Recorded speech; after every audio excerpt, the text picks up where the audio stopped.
Sore itu langit di atas Danau Toba kelabu, seakan turut berduka atas kepergian Raja Sitompul, seorang sopir legendaris bas ALS, ayah dari Seruni Boru Sitompul. Hujan turun perlahan, menyatu dengan air mata yang tak sanggup lagi Seruni tahan. Ia berdiri di samping peti jenazah ayahnya, masih mengenakan jaket kerja berlogo ALS yang basah oleh hujan dan peluh duka. Bagi dunia, ayahnya hanyalah sopir biasa, tapi bagi Seruni, dia adalah pelindung keluarga dan simbol kejujuran yang tak pernah tunduk pada pungli jalanan. Kematian itu bukan karena kecelakaan. Bukan pula karena usia. Ayahnya tumbang karena serangan jantung saat dipaksa menyerahkan uang pungli oleh oknum tak berseragam di perbatasan Sumut Riau. Ia tak pernah mau tunduk pada pungli, dan hari itu, tekanan serta emosi yang memuncak merenggut nyawanya di balik kemudi. Seruni tak hanya kehilangan ayahnya, ia kehilangan arah, kehilangan rasa aman. Tapi di balik derita, sebuah tekad tumbuh membara di dalam hatinya. Malam setelah pemakaman, Seruni duduk bersila di depan api unggun di halaman rumah adat Batak warisan keluarga. Di sampingnya duduk Opung Duma, nenek tua yang masih kuat dan bijak. "Anakku, sekarang giliranmu menjaga jalan ini. Bukan cuma jalan lintas, tapi jalan kebenaran," ujar sang opung sambil membuka sebuah kain merah tua berisi segenggam tanah dan sepotong kayu kecil yang dibungkus ukiran kuno. "Inilah Pusuma Somba Debata. Ilmu ini tak bisa diwariskan kepada mereka yang takut. Tapi kau berbeda, Seruni. Di dadamu mengalir darah pejuang." Seruni memegang warisan itu dengan tangan gemetar. Saat jari-jarinya menyentuh kayu ukiran itu, tubuhnya bergetar hebat. Bayangan dan suara-suara dari masa lalu muncul dalam pikirannya, teriakan ayahnya, desahan rakyat kecil yang ditindas, dan wajah-wajah preman jalanan yang tertawa puas saat merampas hasil keringat orang lain. Air mata kembali menetes, bukan karena takut, tapi karena amarah yang menuntut keadilan. "Kenapa harus aku, Opung?" tanyanya lirih. "Karena kau satu-satunya yang masih percaya bahwa kita bisa melawan tanpa menjadi iblis seperti mereka," jawab Opung Duma tenang. "Ilmu ini hanya akan bangkit jika digunakan bukan untuk balas dendam, tapi untuk menegakkan martabat." Seruni mengangguk pelan, jiwanya mulai berubah. Ia sadar, ini bukan sekadar warisan kekuatan, tapi sebuah panggilan jiwa. Malam itu Seruni melakukan ritual penyambutan roh penjaga. Ia menyanyikan gondang Batak kuno, memanggil leluhur, membakar dupa dari kulit andaliman dan menyiram dirinya dengan air dari Danau Toba. Api unggun tiba-tiba membesar, dan langit bersinar sejenak meski hujan belum reda. Di dadanya terasa panas, lalu perlahan dingin, seperti kekuatan kuno masuk dalam tubuhnya dan menetap di sana. Ia tahu, dirinya bukan lagi Seruni yang dulu. Keesokan paginya, Seruni berdiri di samping bas ALS tua milik ayahnya. Mesinnya masih kasar, bodinya sudah usang, tapi roda-rodanya masih bisa membawa perubahan. Ia menyentuh setir dengan penuh hormat, mengenakan seragam sopir ALS yang pernah dipakai ayahnya. "Aku akan selesaikan perjalananmu yang belum selesai, ayah," bisiknya. Saat bas mulai melaju meninggalkan desa, mata Seruni menatap lurus ke depan. Jalan panjang terbentang, medan penuh bahaya, preman, dan ketidakadilan menantinya. Tapi kini, ia bukan hanya seorang wanita. Ia adalah pewaris ilmu suci Tano Batak. Dan perjalanan menuju Medan Jogja baru saja dimulai. Mesin bas ALS tua itu meraung pelan, seolah ikut bernyanyi bersama tekad Seruni yang mulai menyala. Di balik kaca spion yang buram, tampak pantulan mata perempuan muda yang kini tak lagi sama, mata seorang pejuang. Bas itu bukan sekadar kendaraan, melainkan peninggalan penuh kenangan, penuh luka dan sejarah. Setiap getaran di setir mengingatkan Seruni pada tawa ayahnya, yang selalu berkata, keadilan itu harus terus dijalankan, meski jalannya berlubang dan berbatu. Perjalanan Medan menuju Jogja bukan hal sepele.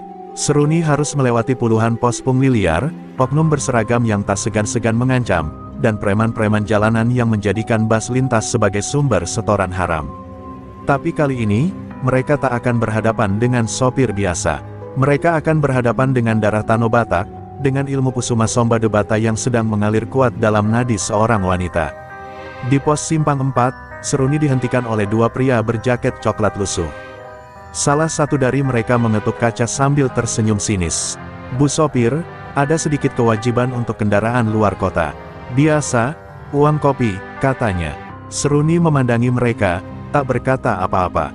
Matanya tajam, dingin, dan tak goyah.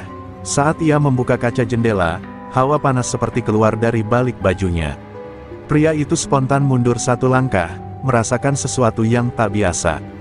Tidak ada uang kopi hari ini.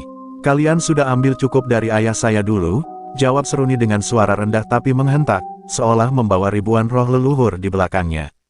Para penumpang yang semula diam mulai berbisik-bisik. Seorang ibu tua di bangku depan mencengkram tasnya kuat-kuat, merasa akan terjadi sesuatu yang tak baik.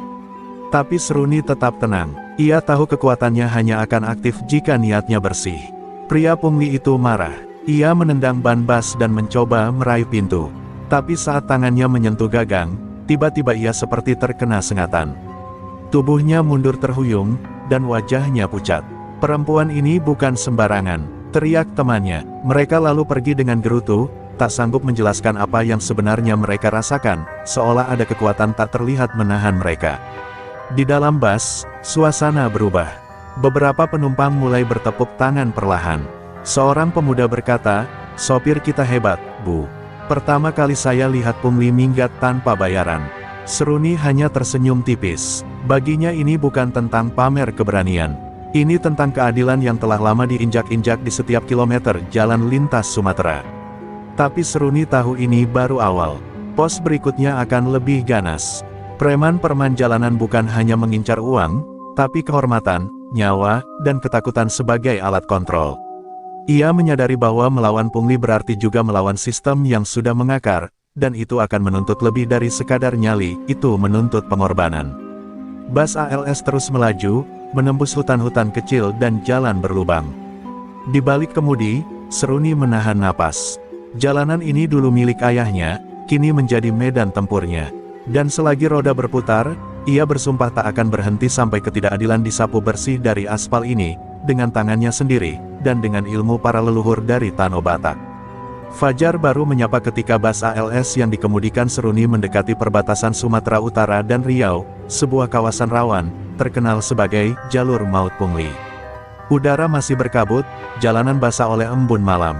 Di kejauhan, tampak portal besi reyot yang berdiri miring, dicat merah putih namun penuh coretan tak senonoh. Di sanalah, menurut cerita para sopir, oknum pungli beraksi lebih kejam dari harimau lapar. Seruni menarik napas panjang. Aura dingin dari pusaka warisan leluhurnya mulai terasa bergetar di dadanya, pertanda bahaya mendekat. Busnya melambat, dan seperti yang sudah ia duga, 4 pria berdiri menghadang sambil memegang tongkat kayu. Mereka mengenakan rompi dengan tulisan, "Jaga lalu lintas," padahal semua tahu tak ada lembaga resmi yang mengakuinya. Di belakang mereka, berjajar 2 mobil bak terbuka, siap mengepung siapa saja yang membangkang. "Bus dari Medan, berhenti," teriak salah satu pria dengan nada sok kuasa.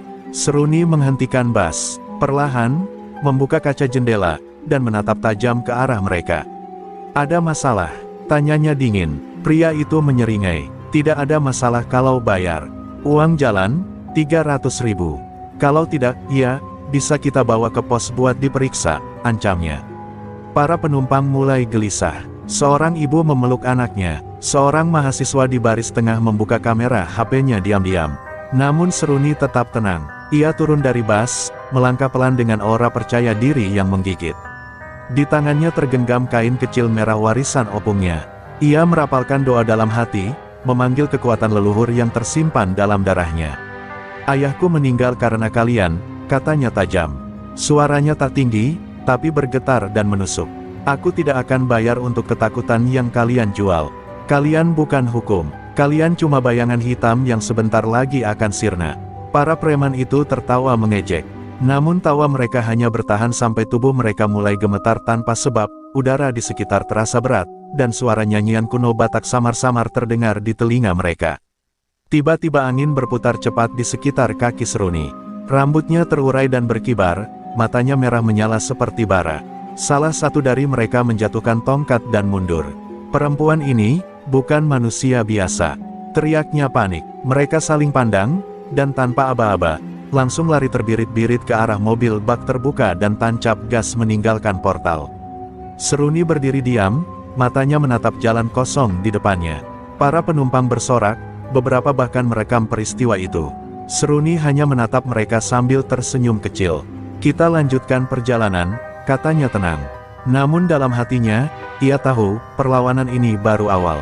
Jika mereka lari sekarang, besok mereka akan datang dengan lebih banyak orang.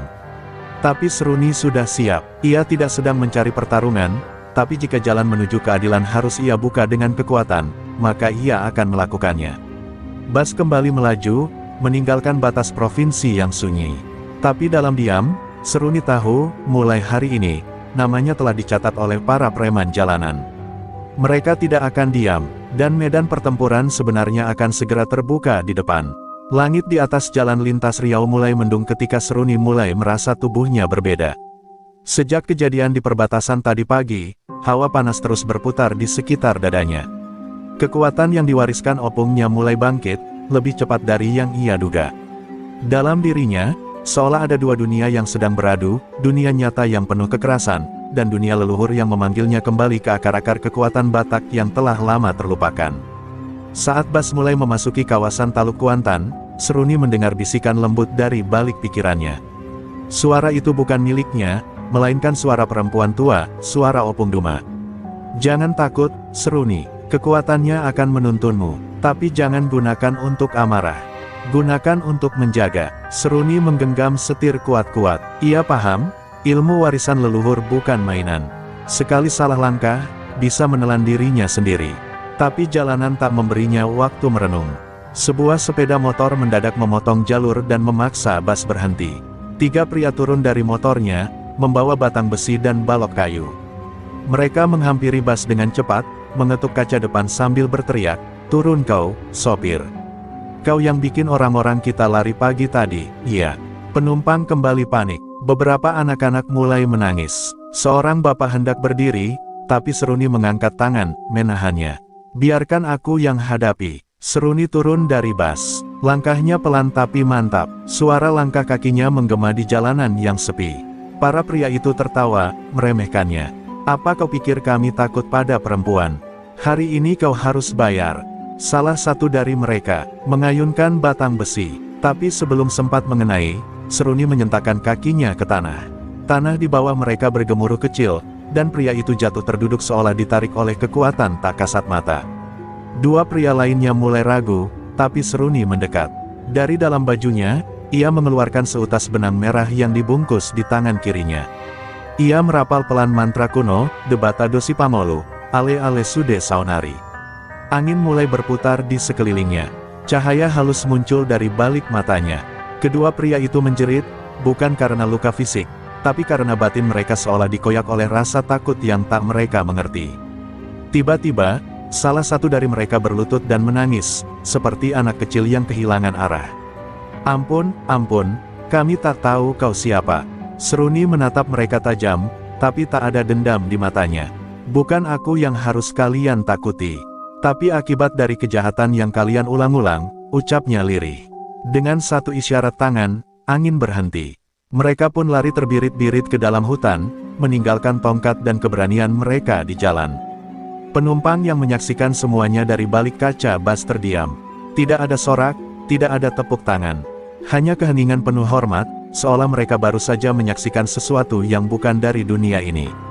Seruni naik kembali ke Bas. Seorang anak kecil memandanginya dengan mata berbinar, lalu berbisik pada ibunya, "Bu, sopir kita kayak pahlawan dari cerita legenda ya." Tapi Seruni tahu ini bukan cerita legenda. Ini kenyataan yang keras. Ini adalah medan perang antara ketamakan dan kehormatan. Dan meski tubuhnya mulai lelah, hatinya baru saja mulai menyala. Karena ilmu itu telah terbangun. Dan jalannya belum mencapai Jogja. Jalan itu masih panjang, dan penuh bahaya yang tak bisa hanya dilawan dengan rem tangan dan lampu sein. Sejak kejadian di Taluk Kuantan, nama Seruni mulai jadi buah bibir di kalangan sopir lintas Sumatera. Video rekaman penumpang yang memperlihatkan dirinya menghadapi 3 preman dengan kekuatan tak biasa telah menyebar di berbagai grup WhatsApp sopir dan komunitas jalanan. Ada yang memujinya sebagai Sri Kandi Bas ALS, tapi ada pula yang merasa ia telah menginjak harga diri para penguasa jalanan. Dan para preman itu, tentu saja, tak akan diam begitu saja. Sementara Seruni melanjutkan perjalanan menuju Pekanbaru, ia mulai menyadari bahwa busnya dibuntuti. Sebuah Avanza hitam dengan kaca gelap selalu muncul di kaca spion sejak ia melewati jembatan besar Sungai Kampar.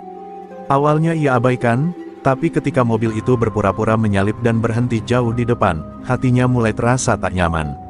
Ia tahu, itu bukan kebetulan. Mereka mengincarnya. Tengah malam, saat bus berhenti di sebuah warung makan di pinggir jalan untuk istirahat sejenak, Seruni menyempatkan diri duduk di bangku bambu. Ia memejamkan mata, merapal doa dalam hati. Suara gondang Batak bergema samar di telinganya, memberi peringatan. Anakku, mereka telah berkumpul. Mereka bukan hanya preman, mereka kini bersatu dengan kekuasaan yang berbalut seragam. Jangan goyah. Seruni membuka matanya perlahan. Wajahnya tak lagi ragu. Ia siap. Tak lama kemudian, 3 pria berbadan kekar menghampiri. Wajah mereka asing, tapi gerak-geriknya mencurigakan. Salah satunya menyapa dengan nada ramah palsu. Sopir ALS. Iya, yang viral itu. Hebat, tapi tahu kan, di jalan ini ada aturan. Kalau terlalu berani, bisa nyasar atau hilang. Seruni tersenyum tipis. Kalau kalian tahu aku berani, berarti kalian juga tahu aku tak akan tunduk. Tangannya masih di bawah meja, tapi benang merah pusaka sudah digenggam erat di balik jaketnya. Salah satu dari mereka mendekat dengan nada mengancam. Orang-orang kami kehilangan muka gara-gara kamu. Dan malam ini, kita buat perhitungan. Sebelum ia sempat menyentuh bahu Seruni, suara berat menggema dari dalam bus. Kalau berani sentuh sopir kami, lewat dulu dari saya. Seorang penumpang pria turun, seorang mantan tentara tua yang ternyata ikut dalam perjalanan. Di belakangnya, beberapa penumpang pria mulai berdiri. Mereka sudah menyaksikan cukup banyak untuk tahu siapa yang layak dibela. 3 preman itu ragu, tapi sebelum mereka sempat mundur, Seruni berdiri. Ia membuka benang merah di tangannya dan merapal perlahan. Hembusan angin dari arah danau entah dari mana datangnya menyapu lokasi warung. Lampu warung berkelap-kelip, dan suara seperti gondang dari dunia lain kembali terdengar samar. Salah satu preman mendadak terjatuh. Yang lain muntah darah. Terlalu dalam kalian masuk ke wilayah warisan roh leluhur, bisik Seruni lirih. Mereka lari terbirit-birit, meninggalkan mobil mereka. Para penumpang bertepuk tangan, tapi Seruni tak sempat menikmati kemenangan. Ia tahu, itu hanya barisan depan. Seseorang yang lebih besar, lebih kuat, dan lebih gelap sedang menyusun dendam. Dan mungkin, ada yang mengincar bukan hanya Bas dan dirinya, tapi seluruh sopir yang mulai berani menolak pungli karena pengaruhnya. Saat Bas kembali melaju di tengah malam yang pekat, Seruni menatap langit yang berawan. Ia sadar, perjuangan ini sudah melewati batas pribadi. Ini bukan lagi tentang dendam untuk ayahnya. Ini tentang jalanan, tentang rakyat kecil, dan tentang keberanian untuk memutus mata rantai ketakutan yang sudah terlalu lama bercokol. Dan ia bersumpah, siapapun musuhnya nanti, ia akan berdiri sampai akhir, dengan tubuhnya, dengan Bas tuanya, dan dengan ilmu suci dari Tano Batak. Hujan deras turun saat bus ALS yang dikemudikan Seruni mulai melintasi kawasan perbukitan menuju Jambi. Jalanan licin, berkabut, dan dipenuhi tikungan tajam. Tapi bukan cuaca yang membuat hati Seruni gelisah malam itu, melainkan bisikan batinnya sendiri. Ia merasa ada mata-mata yang menyusup, bukan dari luar, tapi dari dalam. Sesuatu terasa janggal sejak perhentian terakhir di warung makan tadi. Seorang pria muda, bertopi dan mengenakan jaket ojek online, naik secara mendadak di perbatasan. Ia mengaku kehabisan bas ke Padang dan memohon ikut nebeng. Wajahnya biasa saja, ramah bahkan. Tapi sorot matanya terlalu tenang, terlalu terlatih. Sejak naik, dia tak banyak bicara. Tapi Seruni menangkap sorotan matanya yang sering memperhatikan dashboard, kamera bas, bahkan nomor plat kendaraan. Di tengah keheningan bas, Seruni diam-diam mengaktifkan penglihatan batinnya. Dengan membisikkan mantra, 7 Niroha, Tong Doi Didia, ia melihat sekeliling bukan lewat mata biasa, tapi melalui penglihatan batin warisan leluhurnya. Dan benar saja, aura pria bertopi itu gelap, berwarna hitam kehijauan. Tanda orang yang menyembunyikan niat jahat, dan membawa senjata. Seruni menarik napas dalam-dalam, tak ingin langsung bertindak gegabah. Ia tahu, jika ia menyerangnya tanpa bukti, ia bisa membahayakan penumpang lain. Maka ia putuskan untuk menunggu, membiarkan jebakan yang telah disiapkan lawan mekar sempurna, agar bisa ia cabik sekaligus dengan satu hentakan. Ia berdoa diam-diam agar para leluhur memberinya kekuatan mengendalikan emosi. Menjelang tengah malam, bus dipaksa berhenti oleh sekelompok orang berseragam oranye, mengaku dari Lembaga Keamanan Transportasi Jalan. Mereka memegang papan tanda, lengkap dengan surat tugas yang tampak sah secara kasat mata. "Pemeriksaan acak," kata salah satu dari mereka sambil menyuruh Seruni turun. Tapi yang membuat jantungnya berdebar kencang adalah saat pria bertopi itu berdiri, dan menghampiri mereka sambil bersalaman akrab. Seruni sadar, ini bukan pemeriksaan. Ini adalah penyergapan. Para pria itu tersenyum, memeriksa ban dan bagasi bus hanya sebagai formalitas. Salah satu dari mereka mengarahkan telunjuk ke kamera dashboard, mencoba mencabutnya. Seruni menahan amarahnya. Ia kembali naik ke dalam bus, menyalakan doa batin, dan meletakkan benang merah pusaka di bawah kursinya, sebagai perisai gaib. "Asteris, jangan coba-coba," bisiknya, dan tiba-tiba kamera itu menyala terang, memancarkan cahaya yang menyilaukan salah satu dari mereka. Dalam kekacauan kecil itu, penumpang mulai curiga. Beberapa merekam dari jendela. Seruni turun lagi, kali ini dengan suara tegas. "Saya tahu siapa kalian. Bukan sopir jalan ini yang kalian incar, tapi ketakutan rakyat kecil yang kalian tanam di tiap kilometer jalan ini. Tapi hari ini, kalian salah target." Cahaya dari langit mendadak memancar terang, meski tak ada petir. Salah satu dari mereka ketakutan dan kabur, diikuti yang lain. Hanya pria bertopi yang berdiri terpaku. Pria itu menatap Seruni dengan mata nyalang. "Kau, bukan perempuan biasa," katanya. "Tapi kau tak akan bertahan lama. Kami belum main sungguhan." Lalu ia berbalik, naik ke motor dan melaju ke dalam kabut, meninggalkan aroma dendam yang menggantung di udara. Seruni hanya menatap kosong, bukan karena takut, tapi karena ia tahu, pengkhianatan telah menyusup begitu dalam, bahkan sampai ke dalam busnya sendiri. Malam itu, bus kembali melaju, meninggalkan jejak pertarungan tanpa suara. Tapi Seruni tahu, kali ini bukan hanya soal pungli. Ada kekuatan besar di balik bayangan para preman. Sebuah jaringan yang ingin menjaga ketakutan sebagai bisnis. Dan Seruni, dengan ilmu warisan Tano Batak, telah menyalakan api perlawanan yang tak bisa mereka padamkan begitu saja. Mentari pagi baru mulai merangkak naik ketika bus ALS Seruni menyeberang masuk ke wilayah Musi Banyuasin, Sumatera Selatan. Kabut tipis masih menyelimuti jalanan, tapi hati Seruni lebih berat dari kabut itu. Insiden semalam masih terpatri di pikirannya. Bukan karena rasa takut, melainkan kemarahan. Kemarahan karena pengkhianatan, karena kekuatan jahat kini telah menyusup jauh lebih dalam dari yang ia perkirakan. Perjalanan ini tak lagi sekadar lintas kota. Ini sudah menjadi perang spiritual dan moral. Di sebuah titik sunyi, jalanan tiba-tiba menyempit. Dua truk box besar terparkir melintang, menutup jalur sepenuhnya. Tidak ada tanda kerusakan, tidak ada pekerja jalan, hanya keheningan, dan puluhan pria berbadan kekar mulai bermunculan dari semak-semak. Mereka tak bersembunyi, mereka menantang. Seruni langsung menginjak rem dan bersiap. Penumpang kembali panik, tapi ia bangkit dari kursi dan berkata tegas, "Tetap di dalam. Jangan buka jendela, jangan turun." Lelaki bertubuh tinggi dengan tato naga di lehernya melangkah ke depan. Ia memperkenalkan dirinya sebagai Darwan, salah satu penguasa jalan wilayah Sumsel. "Kau sudah buat kekacauan di utara. Kami kehabisan setoran. Sekarang, kami ambil bus ini. Atau, kami ambil sopirnya." Ucapannya diiringi tawa kasar anak buahnya. Tapi tawa itu segera hilang ketika Seruni turun dari bus dengan kain pusaka merah diikat di pinggang. Matanya membara seperti bara api yang bangkit dari tanah leluhur. Seruni tak bicara banyak, ia hanya menggenggam tanah dari dalam kantong kecil dan menaburkannya ke tanah sambil merapal pelan, "Debata nama mula, jaga dongan nirohangku, Tano Batak do asalna." Angin berdesir, tanah bergetar ringan, langit perlahan menggelap padahal masih pagi. Para preman mulai merasa nyeri di dadanya, bukan karena luka, tapi karena tekanan batin dari kekuatan tak kasat mata. Beberapa dari mereka mulai mundur perlahan. Darwan tertawa sinis, mencoba menutupi rasa takut. Ia mencabut golok panjang dari pinggang dan berlari ke arah Seruni. Tapi saat ujung golok hampir menyentuh tubuhnya, Seruni melompat ke samping dan mengayunkan benang pusaka seperti cambuk. Bukan kulit Darwan yang terluka, tapi jiwanya. Ia terhuyung dan jatuh bersimpuh, matanya kosong, seolah melihat ribuan bayangan roh Batak yang berdiri di belakang Seruni. Para preman panik, mereka mengangkat Darwan dan kabur bersama dua truk mereka, meninggalkan jalan kosong yang penuh debu dan jejak ketakutan. Para penumpang bersorak, beberapa dari mereka bahkan menangis.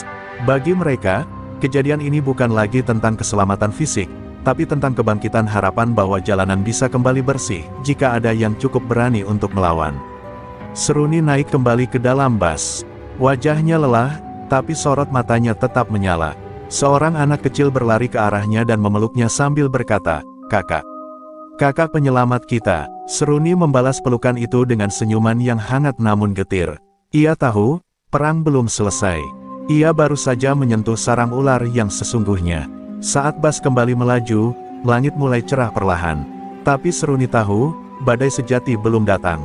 Ia baru saja membuka pintu ke babak baru pertempuran, melawan kekuatan sistematis, yang tak hanya mengandalkan otot dan golok, tapi juga kekuasaan, uang, dan pengaruh dari balik meja gelap. Tapi ia tidak gentar, karena dalam dadanya, Tano Batak berdegup seperti genderang perang. Seruni memejamkan mata sejenak ketika busnya menyeberang masuk ke wilayah Lampung. Di sepanjang jalan, bayang-bayang Darwan yang bersimpuh di tanah masih terpatri jelas dalam pikirannya. Tapi bukan itu yang membuat hatinya gelisah. Ia mulai mencium aroma kekuasaan yang lebih rapi, lebih licik, dan lebih berbahaya, jejak penguasa jalanan yang tak memakai parang, tapi memakai surat tugas dan stempel resmi. Bus terus melaju menyusuri jalan lintas Sumatera yang semakin padat. Di setiap persimpangan, tampak pos-pos kecil dengan tulisan, "Pantau transportasi." Tapi sopir-sopir lain sudah berbisik, bahwa itulah sarang para oknum berseragam. Mereka bekerja di balik tameng, penertiban, namun sesungguhnya menghimpun uang haram dari setiap kendaraan berat yang lewat. Dan kini, mereka sudah mendengar tentang Seruni Boru Sitompul, wanita yang membuat preman jalanan lari tunggang langgang. Ia bukan hanya diincar, tapi telah menjadi simbol perlawanan. Di daerah Tulang Bawang, busnya dihentikan lagi. Kali ini bukan oleh preman, tapi oleh aparat berpakaian resmi. Surat disodorkan, pemeriksaan dimulai. Namun anehnya, yang mereka periksa bukan hanya STNK atau rem tangan, melainkan isi bagasi, identitas penumpang, hingga kamera dalam bus. Banyak bus sekarang jadi penyebar konten provokatif, kata salah satu petugas sambil melirik tajam ke arah kamera dashboard. Seruni sadar, ini bukan razia biasa. Ini penyusupan kekuasaan yang telah merasa terganggu. Seruni tetap tenang. Ia memberikan semua dokumen dengan lengkap, tanpa satupun celah yang bisa dijadikan alasan. Tapi saat salah satu dari mereka mencoba membuka dashboard secara paksa, Seruni mengangkat tangannya dan berkata dengan tegas, "Yang kalian cari bukan pelanggaran, tapi alasan untuk menakuti. Tapi ketakutan tak akan kalian temukan di bus ini." Suaranya menggelegar, udara sekitar mendadak berat. Salah satu petugas terbatuk keras, tiba-tiba kehilangan suara. Seketika langit mendung bergulung di atas pos itu. Angin kencang berputar tanpa arah. Dari saku kecilnya, Seruni mengeluarkan secarik kain dan menaburkan abu pusaka ke tanah. Ia berdoa dalam bahasa Batak kuno, "Hamu dona mangkuling, alai debata dona mangalului." Tanah di bawah pos bergetar ringan, membuat para petugas saling pandang dengan wajah pucat. Mereka tahu, mereka telah menyentuh sesuatu yang bukan milik mereka. "Silakan lanjutkan perjalanan, Bu," ucap seorang dari mereka dengan suara bergetar. Yang lain hanya menunduk, pura-pura sibuk mengatur berkas. Seruni naik kembali ke bus dengan diam, disambut tepuk tangan penumpang yang makin yakin bahwa perempuan di balik kemudi itu bukan sekadar sopir, tapi pelindung sejati di jalanan yang penuh duri. Namun di kejauhan, seorang pria misterius mengamati dari balik kaca mobil gelap. Ia berbicara lewat radio ke seseorang di seberang. "Target masih bergerak, sudah melewati titik Lampung. Gunakan rencana utama, kirim dia ke Bakauheni, hidup-hidup. Tapi pastikan dia tak pernah sampai ke Pulau Jawa." Lalu mobil itu melaju ke arah berlawanan, menembus kabut dini hari yang mulai turun dari perbukitan. Seruni belum tahu bahaya besar menantinya di pelabuhan. Tapi hatinya telah bersiap, karena ia sadar, pertarungan di jalan ini tak lagi soal preman, tapi kekuasaan hitam yang menyelimuti negeri. Dan meski satu-satunya senjatanya hanya keyakinan dan warisan dari tanah Batak, ia takkan mundur. Karena di balik setiap roda bus ini, ada harapan ratusan nyawa yang ia bawa. Mentari pagi menyembul malu-malu saat bus ALS Seruni memasuki kawasan pelabuhan Bakauheni. Meski langit cerah, hawa di sekitar pelabuhan terasa ganjil. Terlalu sepi untuk jam keberangkatan pagi. Para penumpang tertidur lelah, tak tahu bahwa bus yang mereka tumpangi sedang mendekati titik paling berbahaya dalam perjalanan ini. Seruni menggenggam erat setir, matanya tak lepas dari jalanan. Di dada kirinya, benang pusaka terasa lebih panas dari biasanya. Sebuah tanda, jebakan tengah menanti. Setelah melewati pos tiket, bus diarahkan ke jalur parkir sisi barat, jauh dari keramaian. Beberapa pria berseragam hitam-hitam sudah menunggu. Mereka tak menyebut identitas institusi, hanya mengatakan, "Ibu perlu ikut kami sebentar untuk pemeriksaan manifest penumpang." Tapi mata mereka berbicara lain, mata yang tak menyembunyikan niat buruk. Seruni langsung tahu, ini bukan prosedur pelabuhan. Ini penghadangan berkedok hukum. Ia turun perlahan dari bus, mengunci pintu utama dari dalam secara otomatis. Di tangan kirinya, kain pusaka telah digulung siap pakai. Salah satu pria mencoba mendekat, namun langkahnya terhenti ketika tanah di bawahnya bergemuruh ringan. "Kalian tidak akan menyentuh satu penumpang pun," ucap Seruni lantang. Suaranya menggetarkan udara pagi, membuat burung-burung di tiang listrik berhamburan.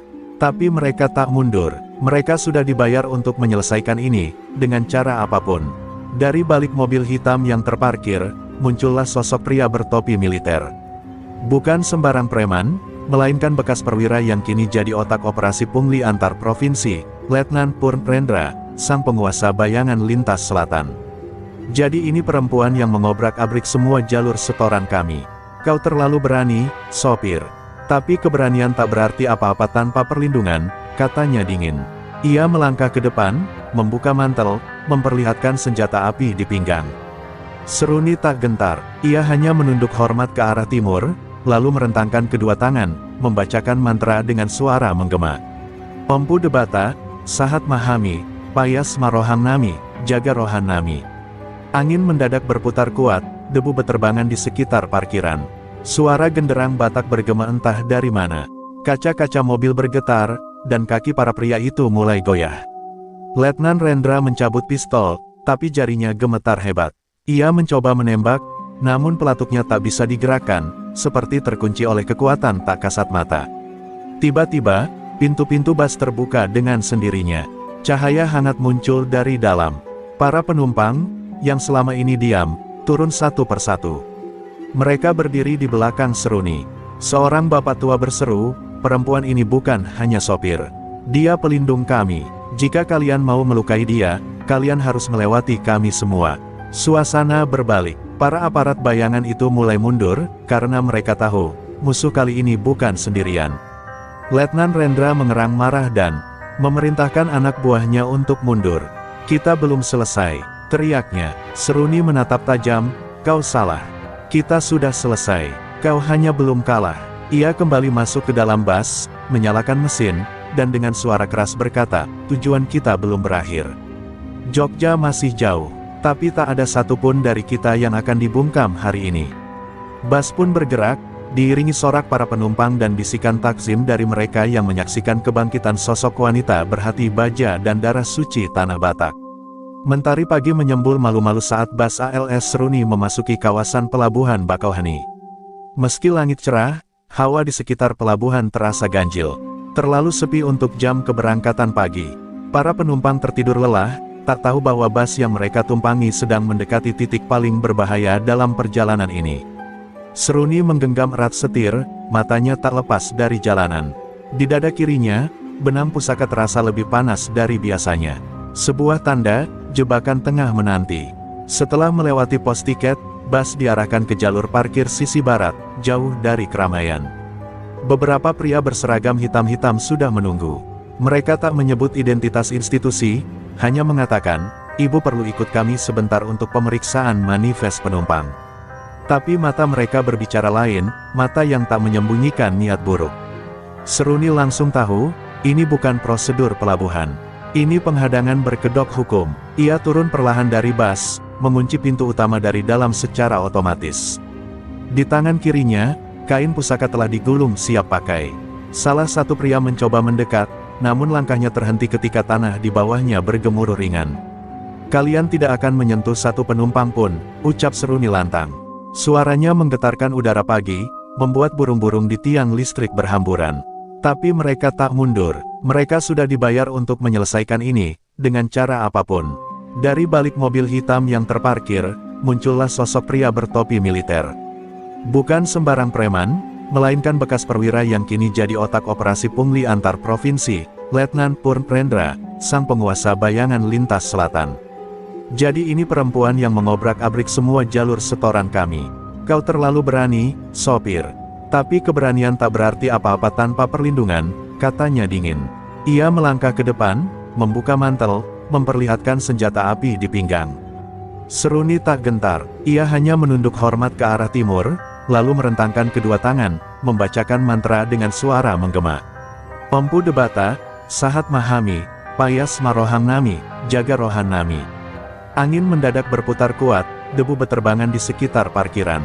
Suara genderang Batak bergema entah dari mana. Kaca-kaca mobil bergetar, dan kaki para pria itu mulai goyah. Letnan Rendra mencabut pistol, tapi jarinya gemetar hebat. Ia mencoba menembak, namun pelatuknya tak bisa digerakkan, seperti terkunci oleh kekuatan tak kasat mata. Tiba-tiba, pintu-pintu bus terbuka dengan sendirinya. Cahaya hangat muncul dari dalam. Para penumpang, yang selama ini diam, turun satu persatu. Mereka berdiri di belakang Seruni. Seorang bapak tua berseru, perempuan ini bukan hanya sopir. Dia pelindung kami. Jika kalian mau melukai dia, kalian harus melewati kami semua.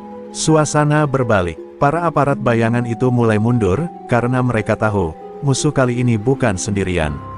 Letnan Rendra mengerang marah dan memerintahkan anak buahnya untuk mundur.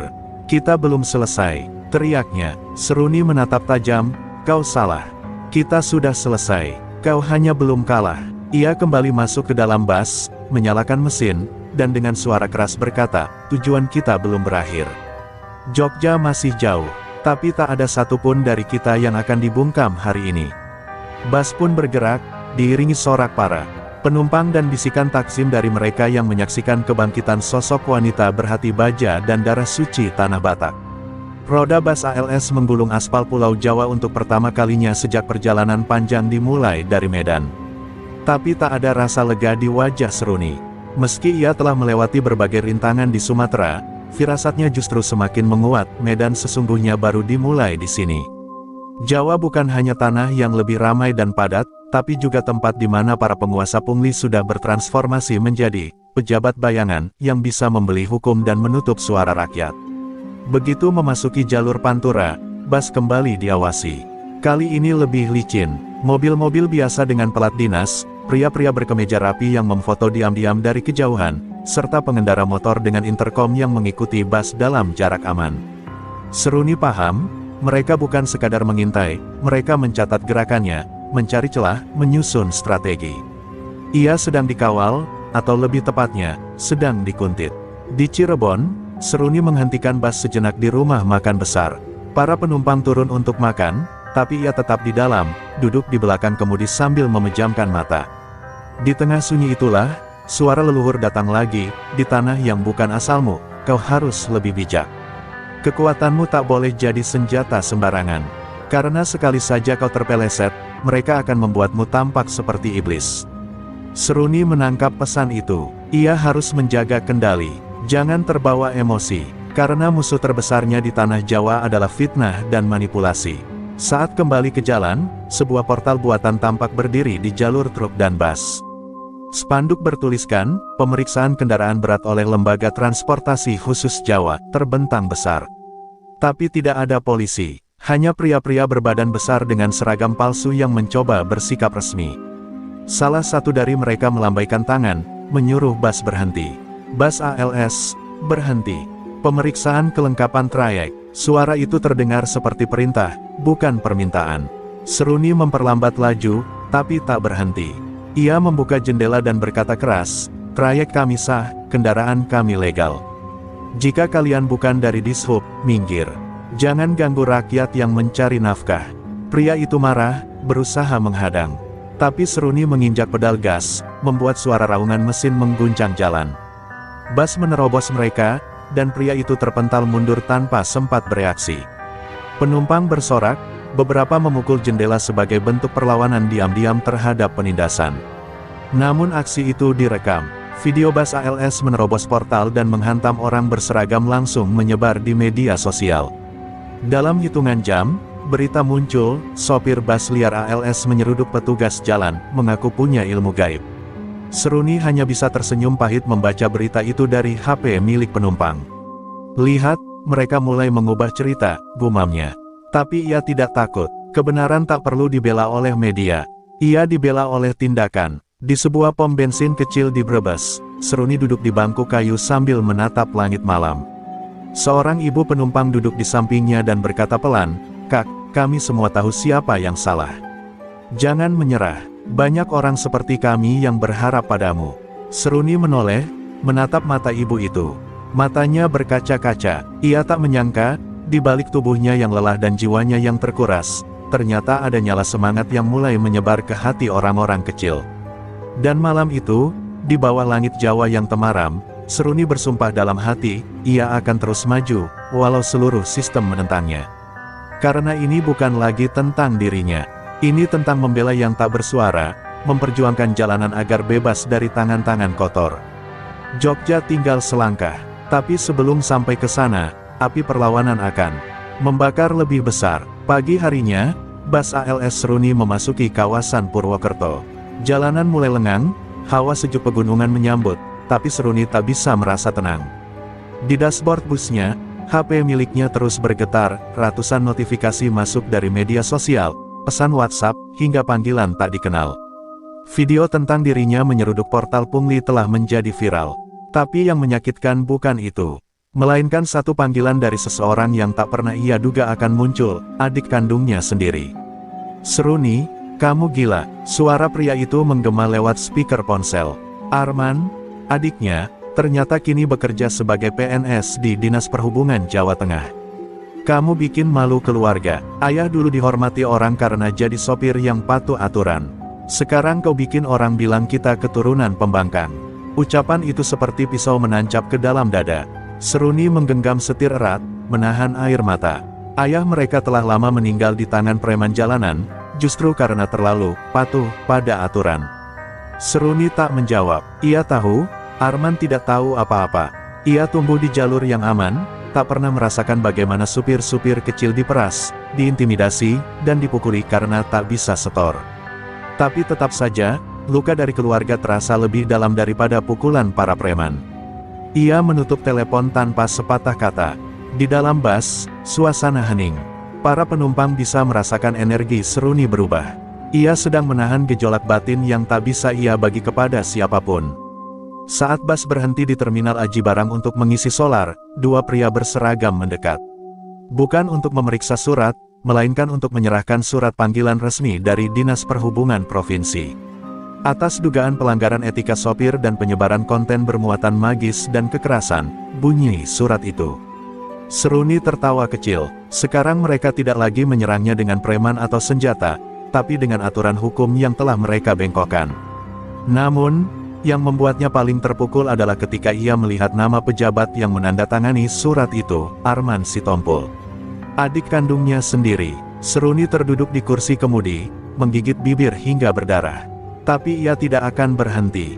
Jika jalan ini harus ia tempuh sendirian, tanpa keluarga sekalipun, maka ia akan terus melaju. Karena bus ini, perjalanan ini, bukan lagi soal dirinya. Ini soal ribuan pengemudi kecil yang tak punya suara dan terus tertindas. Di dalam hatinya, suara opung kembali bergema, Tano Batak tidak hanya mengalir di darahmu, tapi juga di prinsipmu. Yang menjatuhkanmu bisa siapa saja, tapi yang membuatmu berdiri, itu keputusanmu. Seruni mengangkat wajahnya, menatap langit. Air matanya jatuh, tapi bukan karena kalah, melainkan karena sadar, harga perjuangan kadang harus dibayar dengan perpisahan dari orang yang paling dicintai. Bus kembali melaju, melewati perbukitan Banjarnegara menuju jalur selatan Jogja. Seruni menyetir dalam diam, tapi penumpang di belakang mulai bersenandung pelan, menyanyikan lagu-lagu rakyat. Seakan mereka ingin memberitahu, kamu tidak sendiri. Kamu membawa hati-hati kami. Kamu adalah harapan kami. Dan malam itu, di jalanan sunyi di atas perbukitan, seorang perempuan bernama Seruni Boru Sitompul melanjutkan perjalanan. Hatinya mungkin robek, tapi jiwanya tetap berdiri. Karena bahkan jika keluarga meninggalkannya, tanah leluhur dan kebenaran akan selalu menyertainya. Bus ALS Seruni akhirnya memasuki wilayah Yogyakarta menjelang subuh. Jalanan masih lengang, lampu jalan menyinari aspal basah sisa hujan malam. Tapi ketegangan di dalam bus semakin terasa. Seruni belum berkata sepatah kata pun sejak menerima surat panggilan dari adiknya. Ia hanya memegang benang pusaka erat di tangannya. Ada yang bergetar di udara, pertanda bahwa pertarungan besar belum usai, justru baru akan dimulai. Di gerbang masuk kota Jogja, busnya diberhentikan oleh petugas kepolisian lalu lintas.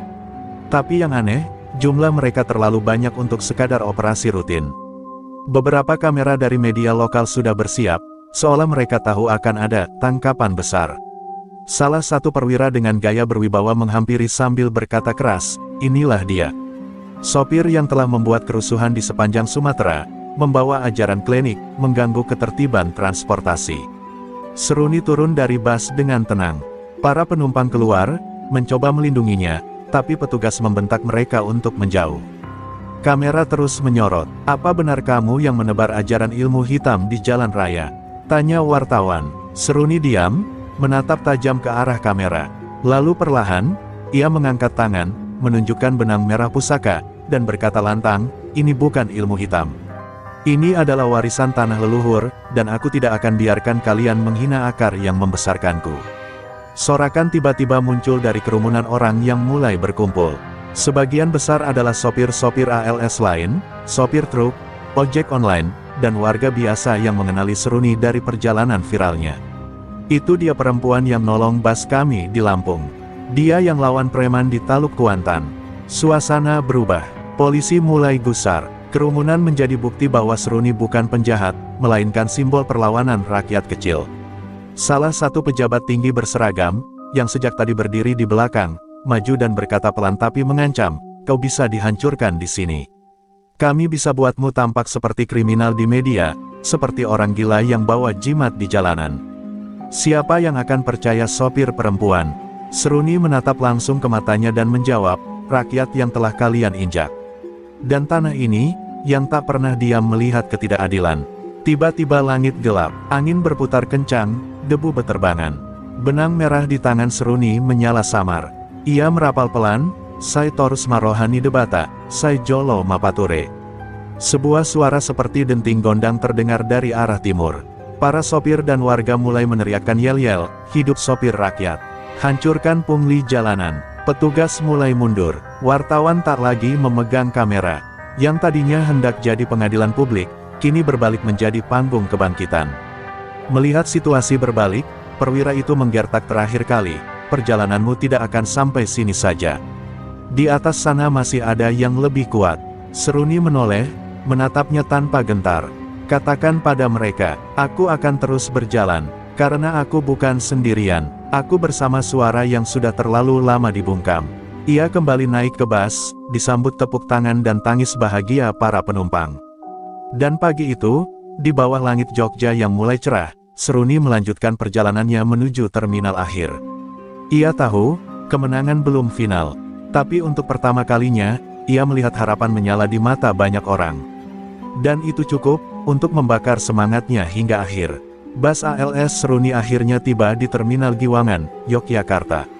Tapi bukan kedamaian yang menyambutnya, melainkan puluhan mata penuh kecurigaan. Sejumlah aparat berseragam dinas, wartawan, dan perwakilan organisasi transportasi telah berkumpul. Semua tampak resmi, sopan, dan rapi, tapi Seruni bisa mencium aroma jebakan dari balik senyuman mereka. Kali ini bukan tentang penahanan, tapi tentang penghancuran karakter. Peluru mereka adalah pencitraan. "Selamat datang, Ibu Seruni. Kami dari Forum Keamanan Transportasi Nasional ingin mengundang Anda hadir dalam diskusi publik tentang kekerasan mistis dalam dunia transportasi." Ucapan itu terdengar seperti undangan hormat, tapi nada sinisnya menyiratkan ejekan. Seruni diajak masuk ke aula terminal, duduk di kursi tengah, dikelilingi kamera dan mikrofon. Di layar besar, video-video dirinya diputar, tanpa konteks. Dirinya digambarkan sebagai sosok keras kepala, pembawa kekacauan, dan penyebar kepercayaan sesat. Di atas panggung, seorang akademisi senior berbicara, "Kita perlu menyaring antara tradisi dan tahayul. Apa yang dilakukan Ibu Seruni ini bukan budaya, tapi pemujaan kekuatan tak rasional yang bisa menyesatkan publik. Tepuk tangan mengiringi ucapan itu. Seruni duduk diam. Ia tahu, ini bukan debat ilmiah, ini panggung pembantaian karakter yang dikemas elegan. Sekali ia terpancing emosi, maka ia kalah di mata publik. Tiba-tiba, suara dari kursi belakang menyela, kalau Seruni salah, kenapa justru kami, para penumpangnya, merasa aman bersamanya. Seorang bapak tua berdiri, mengenakan jaket usang dan membawa tas kresek. Ia adalah penumpang dari Medan yang ikut sejak hari pertama. Saya melihat dengan mata kepala saya sendiri. Dia melindungi kami dari preman, dari aparat palsu, dari maut. Sorakan kecil muncul dari sudut ruangan, dan satu persatu penumpang lain pun berdiri, mendukungnya. Seruni akhirnya berdiri. Dengan suara pelan tapi tegas, ia berkata, ilmu yang saya bawa bukan ilmu hitam, tapi ilmu kasih, ilmu warisan dari tanah Batak yang mengajarkan untuk melindungi, bukan melukai. Jika itu kalian sebut tahayul, maka biarlah aku jadi tahayul terakhir yang berdiri untuk rakyat kecil. Ruangan hening, tak ada yang bersorak, tapi mata-mata mulai berkaca. Bahkan sang akademisi terlihat terdiam, wajahnya menegang. Seseorang dari media alternatif merekam pernyataan Seruni dan mengunggahnya secara langsung. Dalam waktu singkat, komentar netizen membanjiri siaran itu. Mereka tak lagi percaya pada panggung formal. Mereka lebih percaya pada cerita nyata, tentang bagaimana seorang sopir perempuan melindungi penumpang dengan tangan kosong, tentang bagaimana seorang anak Batak menghadapi sistem kotor tanpa mundur. Melihat arus simpati yang semakin besar, panitia diskusi buru-buru mengakhiri acara. Terima kasih atas kehadiran semua pihak. Acara selesai, tapi Seruni tahu, bukan mereka yang kalah. Bukan pula dirinya yang menang. Kemenangan sejati ada di mata mereka yang kembali punya harapan, mereka yang tadinya diam kini mulai bersuara. Ia berjalan keluar aula diiringi penumpang-penumpang setianya. Bus ALS itu masih menunggu, dan perjalanan belum benar-benar selesai. Di luar, langit Jogja cerah sempurna. Tapi dalam hati Seruni, badai masih mengintai. Ia tahu, lawan akan menyerang dari tempat yang lebih tinggi, bukan jalanan, tapi gedung-gedung kekuasaan. Namun Seruni juga tahu satu hal, ia tak sendiri lagi. Malam itu, Seruni duduk sendirian di dalam bus yang kini diparkir di sudut terminal Giwangan. Lampu-lampu terminal telah padam sebagian, menyisakan cahaya remang yang menyelimuti tubuhnya yang mulai letih. Di tangannya, tergenggam foto lama ayahnya, yang dulu tewas dipukuli preman saat mempertahankan setoran ALS dari Medan. Ia menggenggam kuat foto itu, seperti menggenggam kekuatan terakhir yang tersisa dalam jiwanya. Tiba-tiba, sebuah mobil hitam berhenti di depan bus. Keluar dari dalamnya seorang pria muda berjas rapi. Ia memperkenalkan diri sebagai utusan dari pihak atas, tidak menyebut institusi, tidak membawa lencana. Ia duduk santai di kursi penumpang depan, lalu meletakkan satu amplop tebal berisi uang di atas dashboard. Selesaikan saja sampai sini, namamu sudah viral, gak usah terus cari mati. Kami bisa pastikan karirmu jadi legenda. Atau, kami pastikan kamu tak bisa lagi mengemudi selamanya. Seruni memandangi amplop itu. Ia tahu, ini bukan sekadar suap. Ini adalah ultimatum. Pilihannya jelas, diam, terima bayaran, dan hilang sebagai pahlawan bisu, atau terus berjalan, dengan risiko dihancurkan dari segala arah, termasuk orang-orang yang ia lindungi. Wajah penumpang-penumpangnya, wajah para sopir kecil, dan bahkan wajah almarhum ayahnya melintas di benaknya. Ia gemetar. Untuk pertama kalinya, ia benar-benar merasa takut. Di luar bus, bayangan mulai berdatangan. Beberapa orang berpakaian sipil berjaga, dan dari kejauhan, tampak sosok adiknya, Arman Sitompul, berdiri terpaku. Entah ia datang untuk memperingatkan atau memastikan Seruni menyerah. Tapi tatapan matanya tak sama seperti dulu. Ada keraguan, ada luka, dan mungkin penyesalan. Seruni ingin menangis, tapi ia tahu, malam ini bukan waktu untuk air mata. Ini malam pengambilan keputusan. Seruni meraih benang merah pusaka dari saku dalam jaketnya, lalu meletakkannya tepat di atas amplop itu. Ia menatap utusan itu dengan mata tajam dan berkata, kalau hidup hanya tentang selamat, ayahku sudah diam sejak dulu. Tapi aku bukan dia, aku bukan penonton sejarah, aku bagian dari yang mengukirnya. Ia bangkit, keluar dari bus, berdiri di depan semua bayangan itu, dan berkata lantang, katakan pada atasanmu, aku tidak bisa dibeli, dan aku tidak akan mundur. Kerumunan mulai bergerak. Kamera-kamera diam-diam mulai merekam. Arman akhirnya maju, mendekat, tapi tidak berkata apapun. Ia hanya menatap kakaknya, dan dalam tatapan itu, Seruni tahu, adiknya mulai mengerti. Bahwa perlawanan ini bukan soal keras kepala, tapi soal kehormatan. Dan disitulah air matanya jatuh, tanpa suara. Ia tak menyesal, ia hanya merasa sedih, karena harga dari sebuah kebenaran terkadang adalah kesendirian. Malam itu, keputusan telah dibuat. Seruni memilih jalan yang paling tajam, paling sepi, dan paling berat. Tapi ia memilihnya dengan penuh sadar. Karena dalam darahnya, mengalir sumpah Tano Batak, pantang mundur dari yang benar, walau dunia menjauh. Dan dari kejauhan, bisikan angin terdengar lirih, suara opung, suara tanah leluhur, tinggal satu langkah lagi, anakku. Esok hari, Seruni akan kembali duduk di balik kemudi. Tapi kali ini, bukan hanya membawa penumpang, ia membawa revolusi. Matahari pagi menyinari langit Yogyakarta saat bas ALS Seruni kembali menggeram di jalan raya. Namun kali ini berbeda, bas itu tak hanya memuat penumpang, tapi membawa berita, simpati, dan nyawa-nyawa yang ingin membuktikan bahwa kebenaran tak selalu bisa dipadamkan. Terminal Giwangan menjadi saksi diam. Di sepanjang jalur keluar, ratusan orang berkumpul, sopir, pedagang kecil, mahasiswa, bahkan seniman jalanan.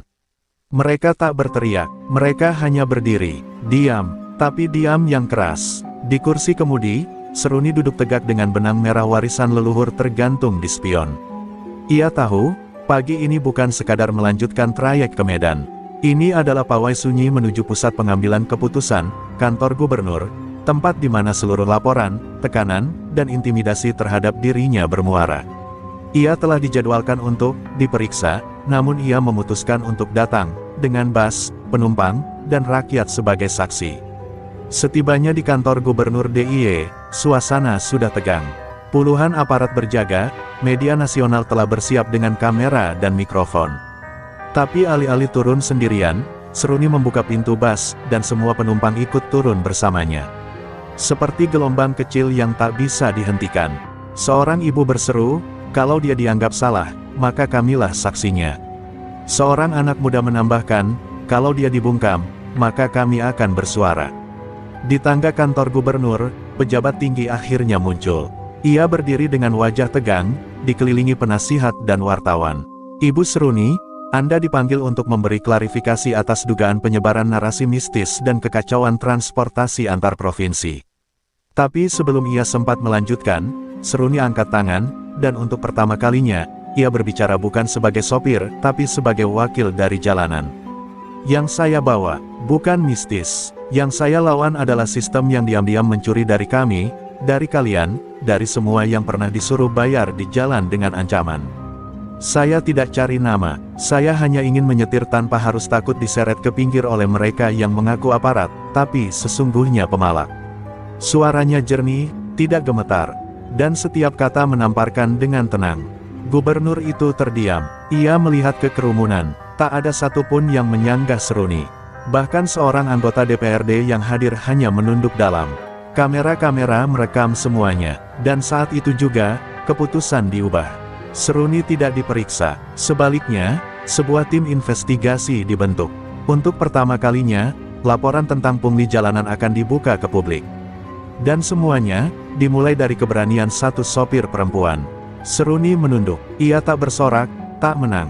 Tapi ia lega, perjuangan panjangnya tidak sia-sia. Ia tahu, masalah belum selesai.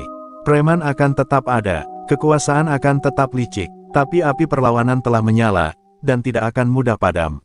Ia kembali ke bas, disambut tepuk tangan para penumpang. Arman, adiknya, berdiri di sisi kiri terminal, diam-diam meneteskan air mata sambil memberi hormat kepada kakaknya. Dan ketika bas ALS itu kembali melaju keluar dari kota, melewati sawah, pegunungan, dan jalan-jalan kecil yang dulu penuh ketakutan, kini ia membawa harapan. Karena satu suara, satu sopir, satu perempuan dari tanah Batak, telah mengajarkan bahwa keberanian tidak selalu diukur dari otot atau senjata, tapi dari keberanian untuk tetap melaju, saat semua ingin kau berhenti.